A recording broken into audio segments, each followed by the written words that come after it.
Good morning. Can you please introduce yourself and tell us a little bit about your nonprofit origin story? Oh, okay. I'm Debbie Oxford. I run Grow Our Faith. The story of my nonprofit: when I was 10 years old, I knew I was called to be a missionary in Africa. I didn't know very much about the different countries in Africa. I just knew I was supposed to be loving on the children in Africa. And as time went on, I grew up. And every time a missionary came to church, I would wonder if I'm supposed to go with this missionary or what I'm supposed to do.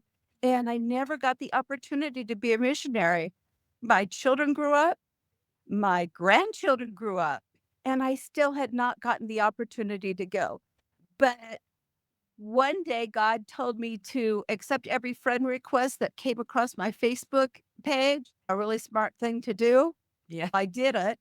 After 10 hours, God said I was done. I met a man who turned out to be a pastor in Eldoret, Kenya.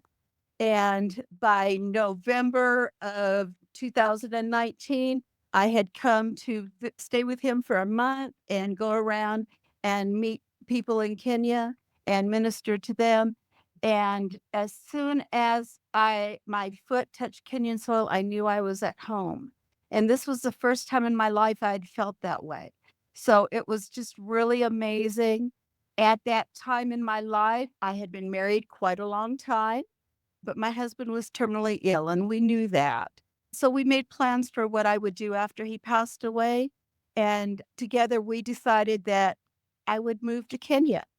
And when he passed away in December of 22, I did what we had planned. I sold everything. March 5th of 2023, I landed in Kenya. So I've been here over 2 years now. I absolutely love it here. Absolutely love my missionary life. I love when we do a medical camp, I get to go along with the team. I don't do any of the work because I don't know how to be a nurse or anything like that. All I know to do is to go and hug people and love on them and just smile at them. A lot of them don't understand English, but they understand a smile. Yeah. And I think they know that I care about them and I love them.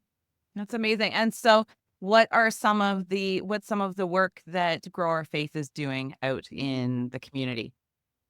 Great. In the community of Endow, that's in Baringo County in Kenya, it's very dry. And there's over 3,000 families that live there.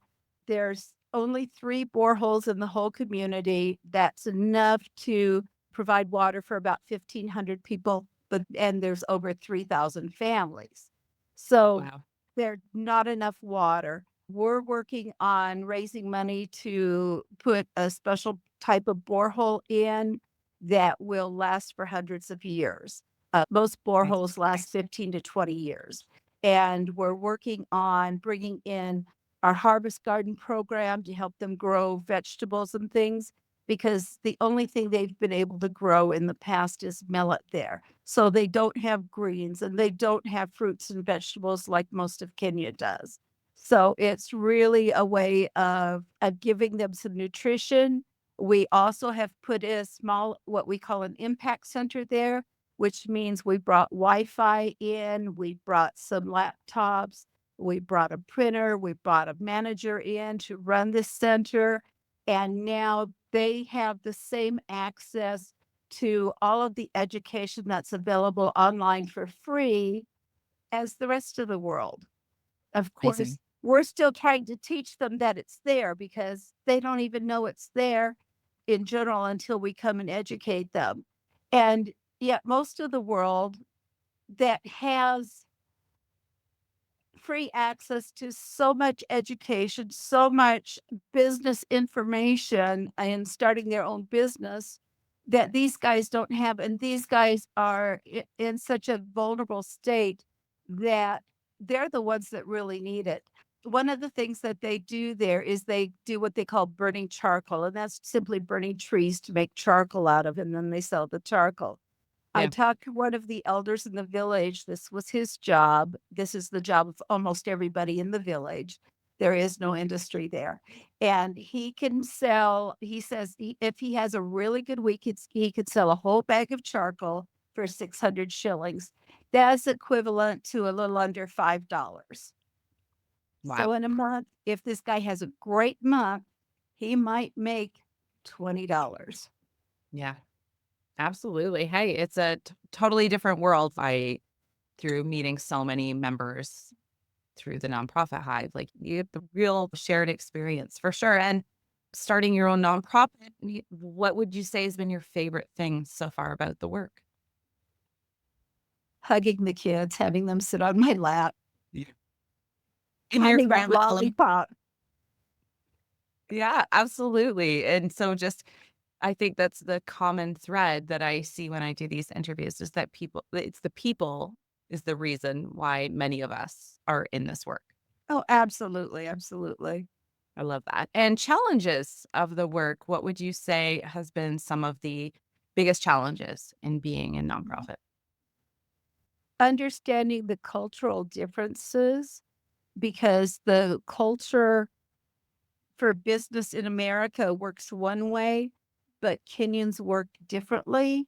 And I've had to learn how to run a business Kenyan style as opposed to American style because all of my team here are Kenyans and I have to get them to understand my directions and how to go the direction I want them to go. In fact, I have to usually give my instructions to another team member and then have them translate it, even though everybody on my team speaks good English. It's Amazing. not the language itself that's the problem, it's the cultural understanding of what the language means. Yeah, absolutely. Cultural part, I think, actually, our next LinkedIn Live, we had one that was in this space about addressing culture and those pieces of the North South relationship. But then we're going into what does it look like when you have funders from the North supporting the global South and those not only are the power dynamics in play, but then you add into it on top of it like a deep cultural difference that is totally understandable, and if we take the time to learn it, it's clear, and it also occurs in both directions. Oh, yeah. I've definitely seen this in the nonprofit Hive conversations where at the beginning, there's often a little bit of understand that you may be paired, my Canadian hiver, you may be Uh-huh. paired with a lovely member from Uganda. Yeah.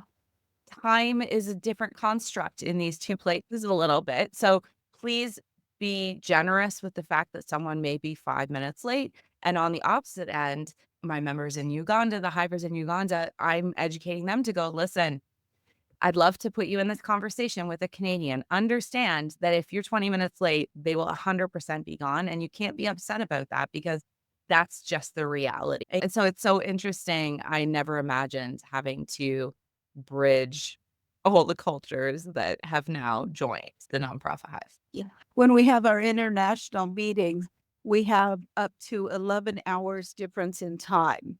My son in Oregon is one of those international board members. And so we have our board meetings at 8 o'clock at night, but for him, it might be 9 o'clock in the morning. Yeah. And then throw daylight savings time into the mix. Uh, Oh, oh, daylight savings messes us up here at the nonprofit Hive every time. yeah, It's me too. tough.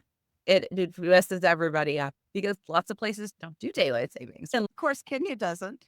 exactly, and that's a real piece, and I think there is even for our group, it's been interesting because this community is an add-on, right, to people's lives. This is not your job. This is not Right. something that you're being told you have to do. This is not a work initiative. This is yes, it's professional, but it's also personal, and so everybody has different often comes to it looking at it differently, and so you've been a member for quite a while. What have you gotten out of doing these Hive chats? I have met so many different people through these chats. I can't think of any of their names. Morgan and oh, of course, I met Pius. Yeah. I can't say his name properly. I Yeah, met him highest for highest FaceTime. ones. Yes, Yes, in highest is lovely. Uganda, yes. And one of the big takeaways I have is They don't know what they're doing really any better than I do necessarily. There are experts out there, like Morgan is an expert who specialize in a certain field, and they know more about their field than I do, but they don't know more about my organization and the needs of my organization than I do. Yeah. In Kenya, for Grow Our Faith, I'm the expert. Yeah. Absolutely. I think it is one of the things you can get out of these conversations is discovering you're in your own zone of genius, right? There are things you won't know how to do, but there are things, like you said, that are going to be unique to your community that you're going to be fantastic at. Yeah. That's great. So what are some of your dreams for Grower Faith? What are you hoping to do in the rest of 2025 and into the future? We're getting ready to raise funds to build our first family impact center, which is going to be a little different than our impact centers. Our impact centers are more like a cyber center, and people come there and they learn and stuff. But the dream for the impact centers is we want to affect especially single mothers. There's such a problem of young single mothers here that get pregnant for reasons that we don't like to talk about, because either they've gotten raped or they've had to be out of school or they've sold their bodies to pay for sanitary products and things like that and ended up pregnant. Those girls most of the time get kicked out of their home because they've dishonored the family by becoming pregnant, even if they were raped. And so here we have maybe a 16-year-old just gotten kicked out of the house. She's maybe 6 months pregnant or so, and she doesn't have enough education to know what to do with her future. Where does she go? Yeah. There's no resources for her, especially in the really small, what we call interior villages that ju one of my interior villages doesn't even have electricity. What's a girl in that village going to do? Yeah. So we want to build this family impact center that not only will provide the internet for her, but there will be teachers there. There will be a sewing machine if she wants to learn to be a tailor so that she could make a living. If she wants to learn to do hair and be a saloonist, we could teach her those things. And so the building is getting bigger because now we have not just the impact center, but on it we have a like a business incubator. And Awesome. once we allow them to come back to that building and continue to sew and make their product, and then we've created a marketplace behind the building so that, because of course this is going to be the center of activity for that community, and so we've got a little marketplace there where she could sell her products and we're not going to charge her anything to do that.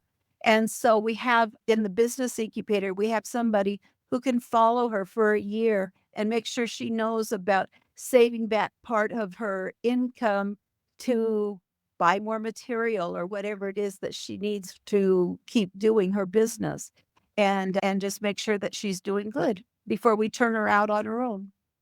I love it. Hey, there's a piece where the teaching financial literacy and the teaching of what it means to be a business owner, stumbling along learning many of those things myself right now without a mentor. So I think that's such a blessing and such an opportunity for like you just your community and in general. So how can people follow along with your journey and what's the best way to get in touch, Debbie?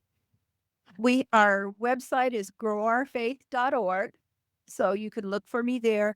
We're also all over Facebook. We're on Instagram and TikTok and LinkedIn, of course. And find me anywhere there. Look for Grow Our Faith Ministries or just Debbie Oxford, and you should find me. Okay, that's amazing. Thank you so much for doing this with me, Debbie. And thank you for being a longtime member of this community. I love what you bring to the table with your unique global North and South perspective. Thank you, Tasha. Thank you for having me on there. I am so appreciative of the nonprofit Hive. You guys have taught me so much.